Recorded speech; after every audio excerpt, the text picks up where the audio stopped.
Looked like 100 guns held on me, hunkered by the shed, a Detroit general and company. A calling boy, come out, we have you jailed.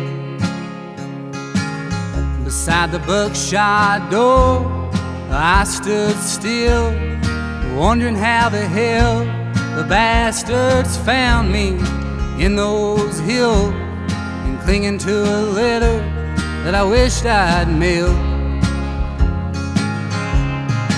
Oh, rest easy, Madeline, I'm bringing down the band across this flooded county line, and when I get home we'll have a grand old time.